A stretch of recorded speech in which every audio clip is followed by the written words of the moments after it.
Hello everyone, I am Sunny, your physics teacher. Welcome back to my YouTube channel. Simple harmonic motion के आज के इस lecture में हमें एक बहुत इंपॉर्टेंट कॉन्सेप्ट के बारे में पढ़ेंगे और फिर उसके बाद में कुछ अच्छे न्यूमेरिकल्स को भी सोल्व करेंगे।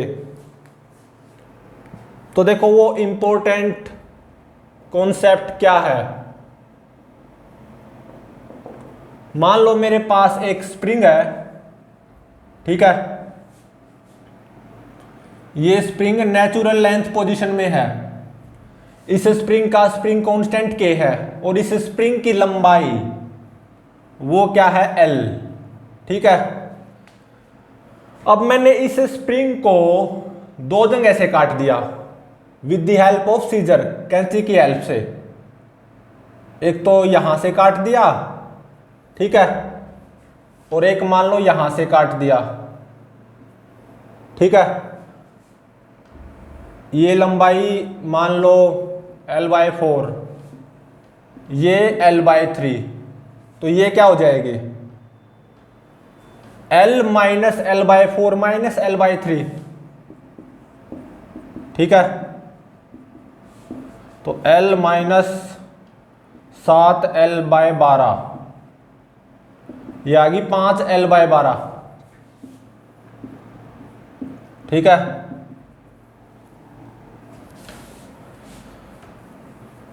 तो इस स्प्रिंग को मैंने दो जगह से काट दिया, यहां से और यहां से, with the help of a scissor. तो अब इस स्प्रिंग के तीन टुकड़े हो गए, 1 2 3, तीन टुकड़े हो गए, देख सकते हो। पहला टुकड़ा और ये दूसरा टुकड़ा और ये तीसरा टुकड़ा, ठीक है। इस टुकड़े की लंबाई L/4, इसकी लंबाई L/3, इसकी लंबाई 5L/12, ठीक है। इस टुकड़े का स्प्रिंग कांस्टेंट मान लो K1 होगा, इस टुकड़े का स्प्रिंग कांस्टेंट K2, इस टुकड़े का स्प्रिंग कांस्टेंट K3। तो K1 निकाल लो, K2 निकाल लो, K3 निकाल लो। कॉन्सेप्ट क्या कहता है, स्प्रिंग की लंबाई इनटू में स्प्रिंग का स्प्रिंग कांस्टेंट K, इन दोनों की मल्टीप्लीकेशन कांस्टेंट रहेगी, ठीक है। तो यहां पे देखो L/4 इंटू में K1 किसके बराबर होगा, L/3 इंटू में K2 equal to 5L/12 into में K3 equal to original spring की लंबाई L इंटू में ओरिजिनल स्प्रिंग का स्प्रिंग कांस्टेंट K। इसको और इसको इक्वेट करके आप K1 की वैल्यू निकाल सकते हो, 4K आएगी। इसको और इसको इक्वेट करके K2 की वैल्यू 3K, इसको और इसको इक्वेट करके K3 की वैल्यू 12K/5, ठीक है। तो देखो K1 K2 K3 और ये ओरिजिनल स्प्रिंग का स्प्रिंग कांस्टेंट K। K1 की वैल्यू 4K, K2 की वैल्यू 3K, K3 की वैल्यू 12K/5 और ओरिजिनल स्प्रिंग का स्प्रिंग कांस्टेंट K। इन चारों में सबसे ज्यादा कौन है, K1, ठीक है। K1 will be greater than K2, K2 will be greater than K3 और K3 is greater than K, ठीक है। मतलब जो टुकड़ा जितना ज्यादा छोटा होगा ना, उसका स्प्रिंग कांस्टेंट उतना ही ज्यादा होगा। अगर मान लो इस स्प्रिंग के इन तीनों टुकड़े की बात करूं मैं, तो इन तीनों टुकड़ों में लंबाई में कौन सा सबसे ज्यादा छोटा है, ये। तो इसका स्प्रिंग कांस्टेंट K1 इस टुकड़े के स्प्रिंग का कांस्टेंट K2 से ज्यादा होगा और इन तीनों टुकड़ों में लंबाई में सबसे बड़ा ये है। तो K1 K2 से ज्यादा होगा, K2 K3 से ज्यादा होगा। और जब तक मैंने इस स्प्रिंग को 3 टुकड़ों में नहीं बांटा था, मतलब ये ओरिजिनल स्प्रिंग था, इसकी तो लंबाई सबसे ज्यादा थी। ठीक है, 1 2 3 इस स्प्रिंग के 3 टुकड़े और ये खुद ओरिजिनल स्प्रिंग। ठीक है, इन चारों में किसका स्प्रिंग कांस्टेंट सबसे ज्यादा है? इसका, और फिर इसका, फिर इसका, और फिर ओरिजिनल स्प्रिंग का। ठीक है, तो जब स्प्रिंग को काटा जाता है with the help of scissor, तो कॉन्सेप्ट क्या रहेगा? लेंथ ऑफ स्प्रिंग इनटू में स्प्रिंग का स्प्रिंग कांस्टेंट, इन दोनों की मल्टीप्लाई, ये कांस्टेंट रहेगी। इसी कॉन्सेप्ट का यूज किया है। इसी कॉन्सेप्ट का यूज करते हुए K1 K2 K3 की वैल्यू निकाल दी मैंने इन टर्म्स ऑफ K। ठीक है,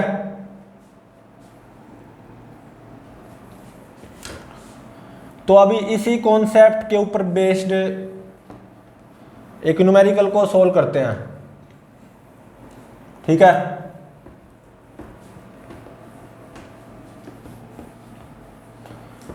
तो देखो इस न्यूमेरिकल में क्या गिवन है।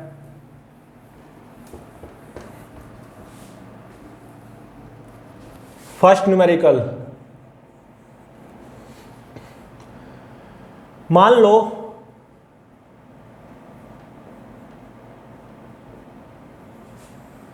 ये दीवार है और ये स्मूथ टेबल है। ठीक है, और ये स्प्रिंग है, स्प्रिंग का स्प्रिंग कांस्टेंट K है। ठीक है, और ये स्प्रिंग नेचुरल लेंथ पोजीशन में है। इस स्प्रिंग से एक ब्लॉक कनेक्टेड है m मास का। ठीक है, जब ये स्प्रिंग नेचुरल लेंथ पोजीशन में है तो इस स्प्रिंग की लंबाई है मान लो L। ठीक है, ठीक है, और मैं अब इस ब्लॉक को ऐसे इस तरफ खींचूंगा और ऐसे छोड़ दूंगा, तो ये ब्लॉक ऐसे SHM परफॉर्म करेगा अबाउट इट्स मेन पोजीशन। ठीक है, इस ब्लॉक के SHM का टाइम पीरियड वो मान लो कैपिटल T गिवन है। ठीक है,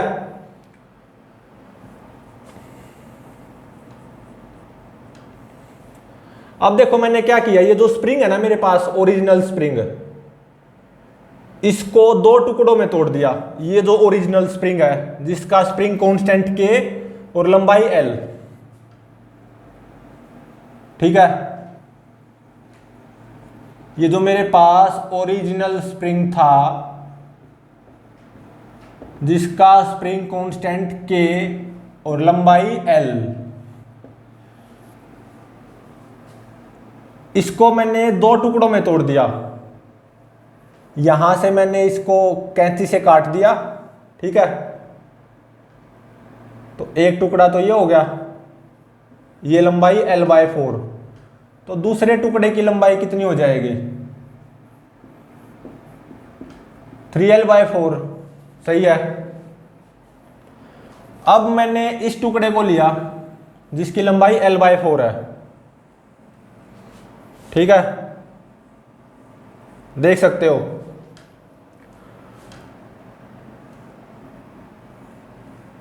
इसको मैंने इसी ब्लॉक से कनेक्ट कर दिया। इस टुकड़े का स्प्रिंग कांस्टेंट मान लो K1 होगा। ठीक है, इस टुकड़े की लंबाई क्या है? L/4, जब ये टुकड़ा नेचुरल लेंथ पोजीशन में है। ठीक है,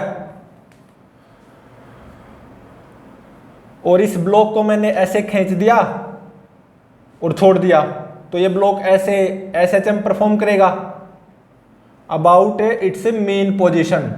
तो टाइम पीरियड ऑफ SHM वो मान लो T1 होगा, ये फाइंड आउट करना है।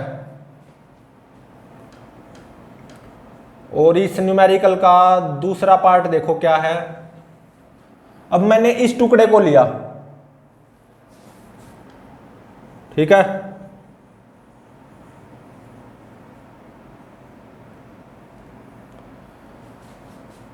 इस टुकड़े की लंबाई क्या है नेचुरल लेंथ पोजीशन में 3L/4। मान लो इस टुकड़े का स्प्रिंग कांस्टेंट हो जाएगा K2 और इससे मैंने एक ब्लॉक कनेक्ट कर दिया 3M/2 मास का, ठीक है।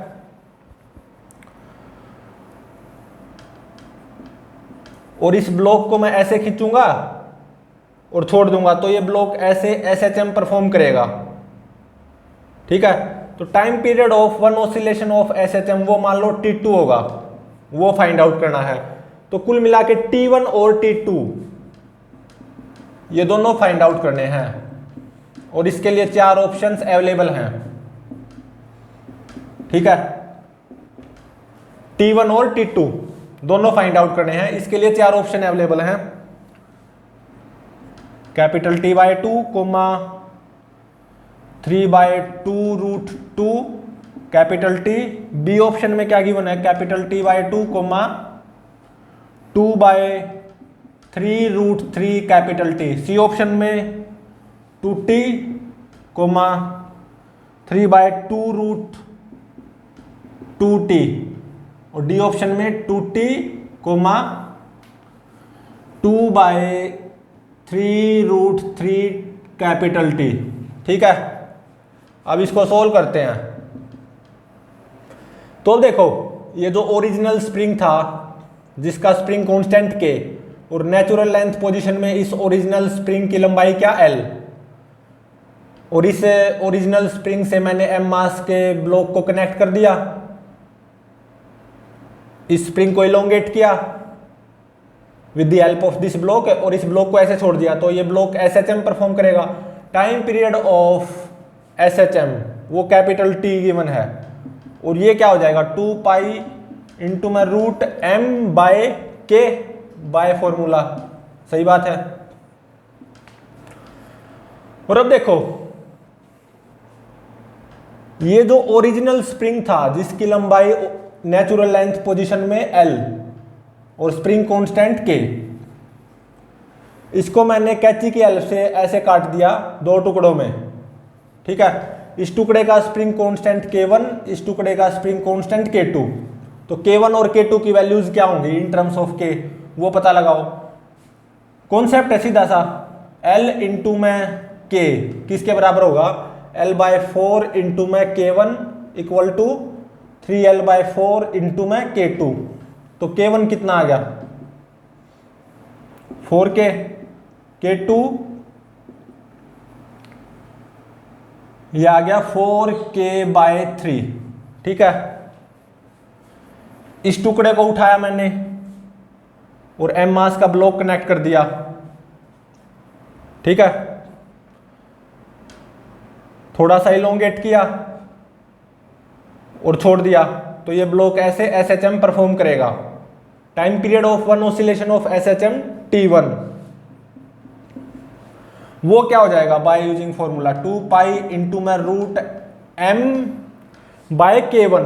K1 कितना आया 4K, तो ये क्या हो जाएगा कैपिटल T/2 हो जाएगा, ठीक है।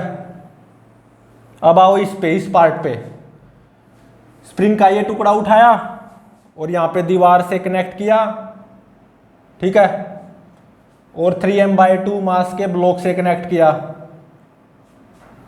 और थोड़ा सा इलोंगेट किया इस स्प्रिंग को और छोड़ दिया तो ये ब्लॉक SHM परफॉर्म करेगा अबाउट इट्स मेन पोजीशन, ठीक है, बिल्कुल करेगा। तो time period of one oscillation of SHM T2 वो किसके बराबर होगा 2 पाई इंटू में √M मतलब 3M/2 डिवाइडेड बाय K मतलब K2 और K2 कितना 4K/3। तो ये कितना आ गया 2 पाई इंटू में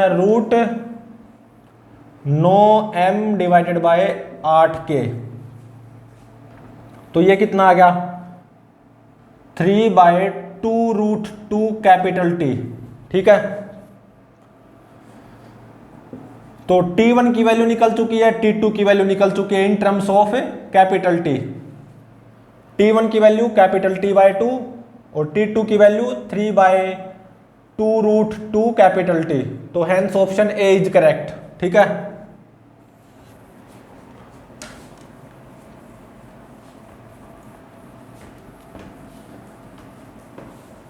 तो अब देखो एक बिल्कुल अलग न्यूमेरिकल है।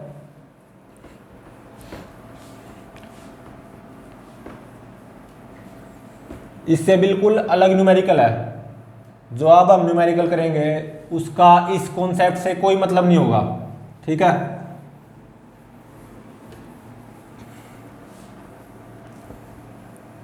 मतलब स्प्रिंग की कटाई नहीं होने वाली इस न्यूमेरिकल में।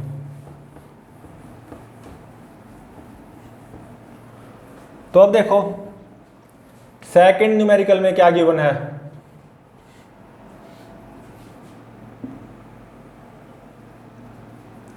मान लो ये तो क्या है, दीवार है। ठीक है, इस दीवार से एक मासलेस स्प्रिंग कनेक्टेड है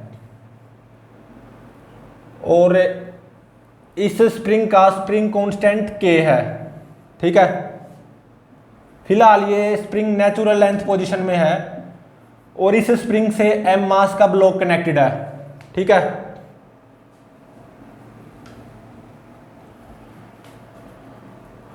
तो अब देखो मैंने क्या किया, इस ब्लॉक की हेल्प से इस स्प्रिंग को कंप्रेस करना शुरू कर दिया। और ध्यान रहे ये ग्राउंड भी स्मूथ है, तो इस ब्लॉक की हेल्प से इस स्प्रिंग को कंप्रेस करना शुरू कर दिया। ठीक है, ब्लॉक की हेल्प से मैंने स्प्रिंग को अब कंप्रेस कर दिया।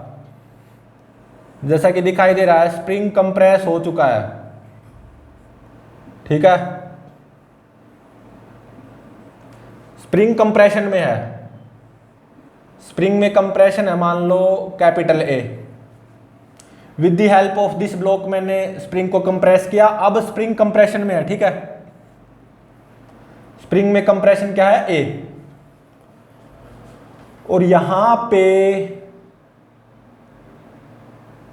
एक दीवार है। ठीक है, वॉल, यहां पे एक दीवार है। कितनी दूर है, यहां से a/2 डिस्टेंस दूर। और coefficient of restitution between this block and this wall E, वो क्या है 1।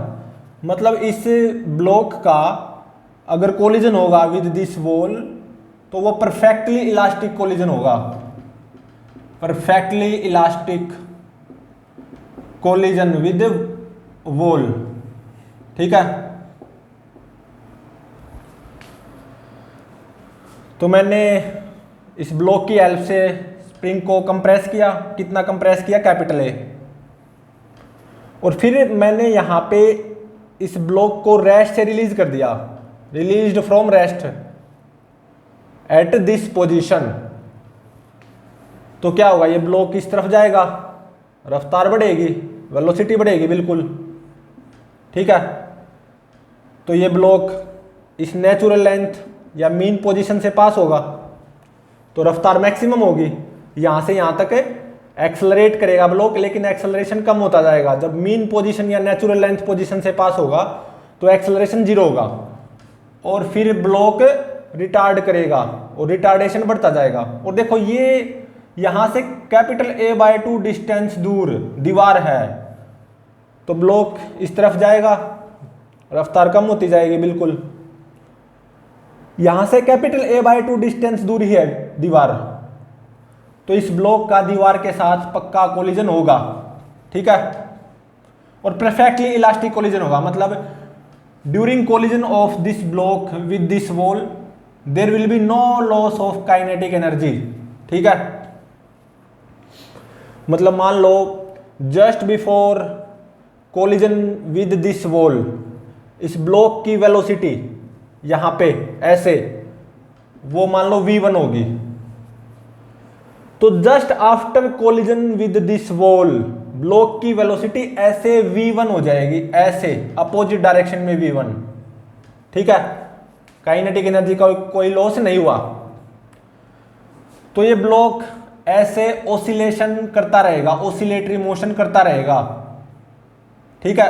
ये एसएचएम का एक पार्ट परफॉर्म करेगा, ठीक है, पार्शियल एसएचएम परफॉर्म करेगा, ये कंप्लीट एसएचएम नहीं है। कंप्लीट एसएचएम तो कब होता, जब यहां पे कोई दीवार नहीं होती। तो इस ब्लॉक को तो यहां पे एक मोमेंट के लिए रेस्ट तक जाना था, ए डिस्टेंस दूर, अगर ये दीवार नहीं होती तो ये कंप्लीट एसएचएम परफॉर्म करता, ठीक है।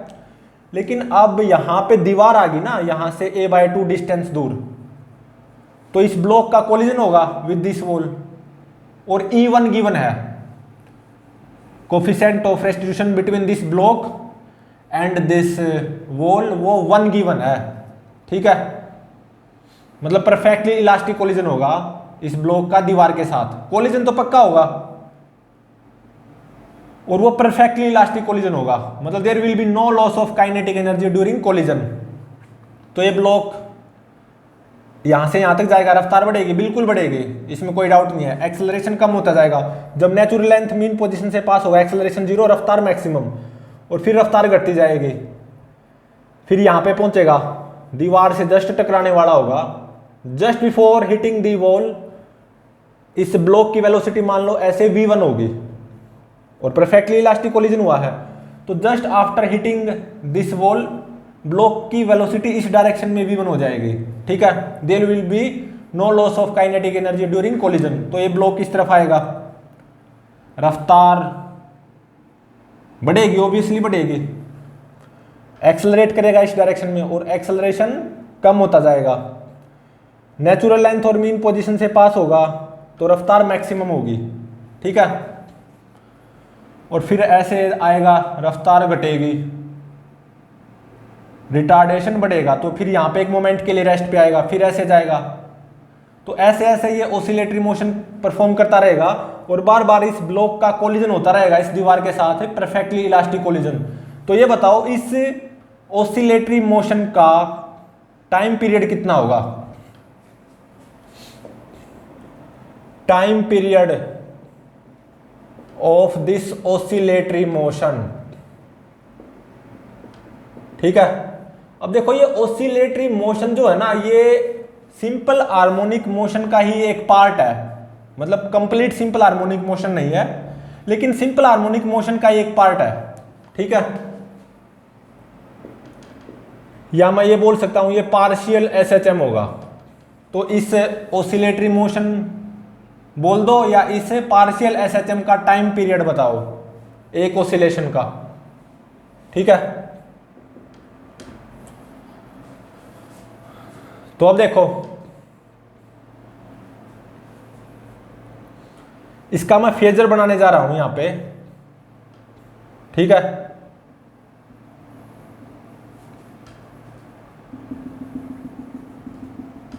क्या बनाने जा रहा हूं मैं, फेजर, ये डिस्टेंस क्या, a/2, फेजर की हेल्प से सोल्व करेंगे, बिल्कुल आसानी से सोल्व हो जाएगा, ठीक है।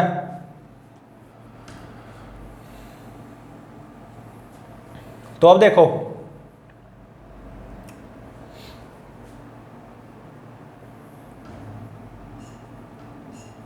इसका फेजर किसके इक्विवेलेंट होगा,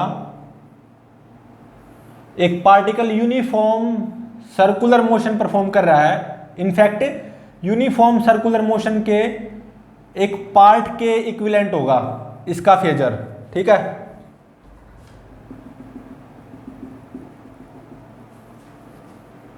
और एंगुलर वेलोसिटी वो है ओमेगा, और वो क्या होगी, ऑब्वियसली रूट k/m, ठीक है।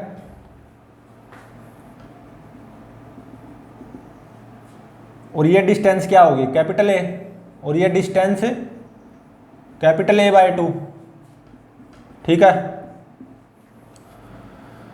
तो अब देखो मैंने यहां से इस ब्लॉक को रेस्ट रिलीज किया एट t = 0, मान लो जब ये स्प्रिंग मैक्सिमम कंप्रेशन में था, कैपिटल ए मैक्सिमम कंप्रेशन में था, तो इस ब्लॉक को यहाँ से रेस्ट से रिलीज किया तो ये ब्लॉक किस तरफ जाएगा।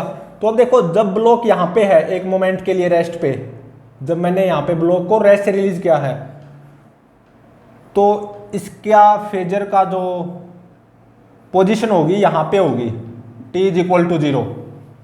ठीक है, अब ये ब्लॉक किस तरफ जाएगा, तो फेजर का जो पार्टिकल है वो ऐसे जाएगा। तो जब ये ब्लॉक नेचुरल लेंथ या मीन पोजीशन से ऐसे पास हो रहा होगा ऐसे, तो फेजर का पार्टिकल यहां पे पहुंचा होगा। ठीक है, और फिर ये ब्लॉक ऐसे जाएगा, तो just before first collision with the wall, जब ब्लॉक यहां पे पहुंचा है तो फेजर का पार्टिकल यहां पे पहुंचा होगा। ठीक है, तो अब देखो just after first collision with the wall block की वेलोसिटी ऐसे v1 होगी, ब्लॉक की डायरेक्शन ऑफ मोशन ऐसे होगी, तो फेजर यहां से सीधा डायरेक्ट यहां पे पहुंच जाएगा। ये तो क्या है, जस्ट बिफोर कोलिजन, और ये जस्ट आफ्टर कोलिजन।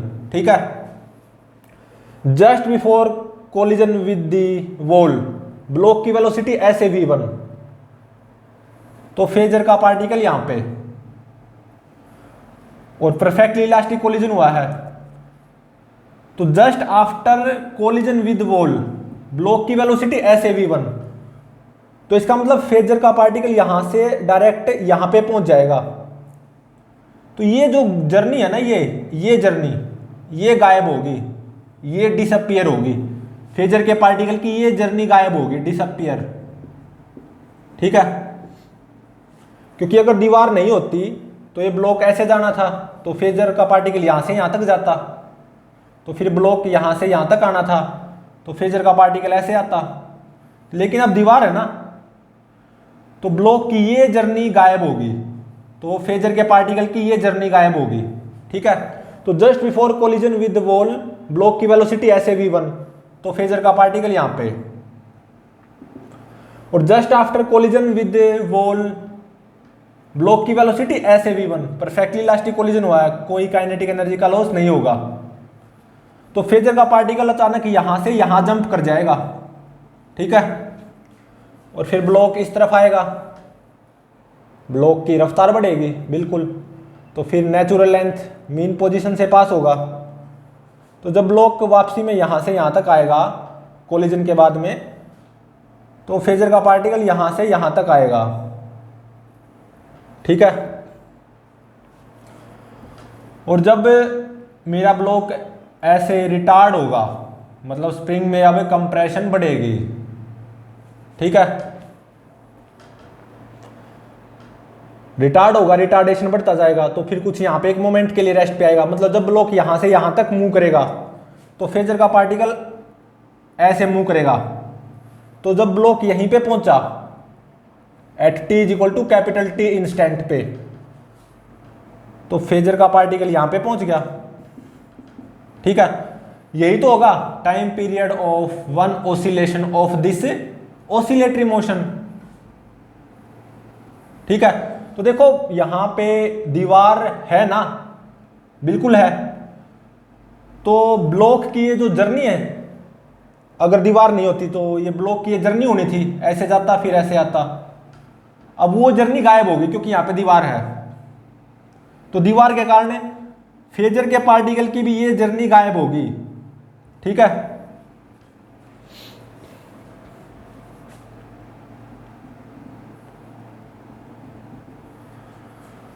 तो कैपिटल टी ही फाइंड आउट करना है एक तरह से मैंने, time period of this oscillatory motion.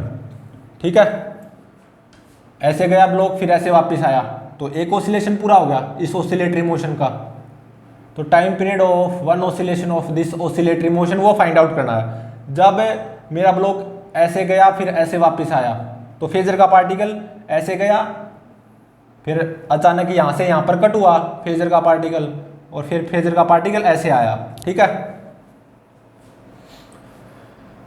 तो कैपिटल टी फाइंड आउट करना है। वो कितना आएगा, time period of one oscillation of this oscillatory motion. और ये भी ध्यान रहे ये ऑसिलेशन चलती रहेंगी ऐसे। इस स्प्रिंग में मैक्सिमम इलोंगेशन कितनी आएगी, कैपिटल A/2, ठीक है। और इस ब्लॉक का कोलिजन विद दिस वॉल वो होता रहेगा, परफेक्टली इलास्टिक कोलिजन होगा। और इस ब्लॉक की ये ऑसिलेशन चलती रहेंगी। इस स्प्रिंग में मैक्सिमम कंप्रेशन कैपिटल A आएगी। केवल यहाँ पे मेरा पार्टिकल एक मोमेंट के लिए रेस्ट पे आएगा, ठीक है, जब स्प्रिंग में मैक्सिमम कंप्रेशन कैपिटल A होगी, ठीक है। तो इस ऑसिलेटरी मोशन के एक ऑसिलेशन का टाइम फाइंड आउट करना है, मतलब time period of one oscillation of this oscillatory motion capital T find out करना है। तो देखो मेरा फेजर का पार्टिकल यहां से यहां तक गया this omega constant angular velocity से, और फिर अचानक यहां से यहां पर कट हो गया, फिर ऐसे इसी ओमेगा कांस्टेंट एंगुलर वेलोसिटी से यहां से यहां तक आया।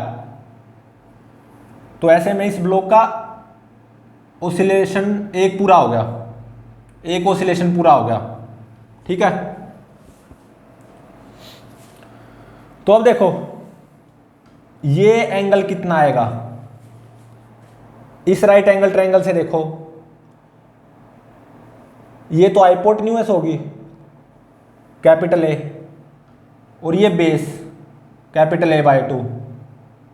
तो कॉस ऑफ दिस एंगल ये कितना है 1/2, और कॉस किस एंगल पे 1/2 होता है, π/3 रेडियन पे। तो ये एंगल π/3 रेडियन, तो ये एंगल भी कितना हो जाएगा π/3 रेडियन ऑब्वियसली। और मैं इस जर्नी को डॉटेड दिखा रहा हूं, देख सकते हो, क्योंकि असल में ये जर्नी है ही नहीं, फेजर के पार्टिकल की यहां से यहां तक जर्नी नहीं है, तभी तो डॉटेड दिखाया है, क्योंकि यहां पे दीवार है ना। तो दीवार होने के कारण इस ब्लॉक की ये जर्नी गायब होगी ना, तो फेजर के पार्टिकल की ये जर्नी गायब होगी। तो फेजर का पार्टिकल यहां से डायरेक्टली यहां पे पहुंचेगा अचानक, ठीक है। तो ये एंगल π/3, ये एंगल π/3, ये पूरा कितना हो गया 2π/3, और ये पूरा एंगल कितना है 2π रेडियन, 360 डिग्री। तो ये एंगल कितना आ गया 2π माइनस 2π/3, 3 दूनी 6, 6 में से 2 गया 4, तो 4π/3, ठीक है। मतलब जब मैंने यहां पे इस ब्लॉक को रेस्ट से रिलीज किया t = 0 पे, जब स्प्रिंग में मैक्सिमम कंप्रेशन है कैपिटल A, और यहां पे दीवार भी है, ठीक है, यहां से A/2 डिस्टेंस दूर। तो जब ब्लॉक यहां पे t = 0 पे एक मोमेंट के लिए रेस्ट पे है ना, तो फेजर का पार्टिकल यहां पे है, ब्लॉक यहां से यहां तक जाएगा, तो फेजर का पार्टिकल यहां से यहां तक आएगा, तो फिर ब्लॉक यहां से यहां तक जाएगा, तो फेजर का पार्टिकल यहां से यहां तक जाएगा, ठीक है। और फिर just after first collision with the wall block की वेलोसिटी ऐसे v1 हो जाएगी, तो फेजर का पार्टिकल यहां से डायरेक्ट यहां पे जंप कर जाएगा, ये जर्नी गायब होगी, ठीक है। मतलब ब्लॉक की ये जर्नी गायब होगी क्योंकि दीवार है, और फेजर के पार्टिकल की ये जर्नी गायब होगी। तो फिर वापसी में कोलिजन होने के बाद में ब्लॉक यहां से यहां तक आएगा, तो फेजर का पार्टिकल यहां से यहां तक आएगा, ब्लॉक यहां से यहां तक आएगा, तो फेजर का पार्टिकल यहां से यहां तक आया। तो इस ऑसिलेटरी मोशन का एक ऑसिलेशन पूरा हो गया, तो कितना टाइम लिया कैपिटल T, ठीक है। और ये जो फेजर का पार्टिकल है इसने यूनिफॉर्म सर्कुलर मोशन का एक पार्ट परफॉर्म किया है, ऐसे गया फिर ऐसे वापस आया, ये जर्नी डिसअपियर है। तो कितना एंगल घूमा ये एंगल, क्योंकि ये एंगल तो गायब है क्योंकि ये जर्नी गायब है, तो ये एंगल कितना है पूरा 2π माइनस 2π/3 मतलब 4π/3। ये किसके बराबर होगा ओमेगा √k/m इंटू में कैपिटल T, ठीक है। तो कैपिटल T मतलब time period of one oscillation of this oscillatory motion, वो कितना आ गया देखो 4π/3 इंटू में √m/k, ये आ गया। ठीक है,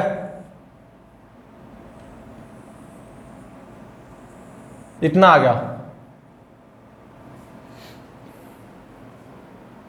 ठीक है, तो मतलब ये जो ब्लॉक ऐसे ऑसिलेटरी मोशन परफॉर्म करेगा और करता ही रहेगा, और इस ब्लॉक का बार बार यहाँ पे दीवार के साथ परफेक्टली इलास्टिक कोलिजन होता भी रहेगा, और ये ब्लॉक ऐसे ऑसिलेटरी मोशन परफॉर्म करता रहेगा। ये पार्शियल SHM भी बोल सकते हो आप इसको। ठीक है, ब्लॉक केवल यहाँ पे एक मोमेंट के लिए रेस्ट पे आएगा। ठीक है, तो time period of one oscillation of this oscillatory motion वही फाइंड आउट करना था, कैपिटल T, और वो कितना आया 4π/3 इंटू में √m/k, ये मेरा आंसर हो गया। ठीक है, तो यहां पे ये ध्यान रहे, जब इस ब्लॉक का कोलिजन होगा ना दीवार के साथ, वो परफेक्टली इलास्टिक कोलिजन है, मतलब just before collision with wall, ball की वेलोसिटी मान लो ऐसे v1, तो just after collision with wall इस ब्लॉक की वेलोसिटी ऐसे v1 हो जाएगी। ठीक है, तो ये ब्लॉक ऐसे ऑसिलेटरी मोशन परफॉर्म करता ही रहेगा, ये रुकने वाला नहीं है, और बार बार इस ब्लॉक के इस दीवार के साथ कोलिजन्स होते भी रहेंगे, परफेक्टली इलास्टिक कोलिजन, मतलब there will be no loss of kinetic energy during collision with wall, मतलब कोई आवाज नहीं आने वाली कोलिजन के दौरान। ठीक है, तो प्लीज चैनल को लाइक, शेयर और सब्सक्राइब जरूर करें।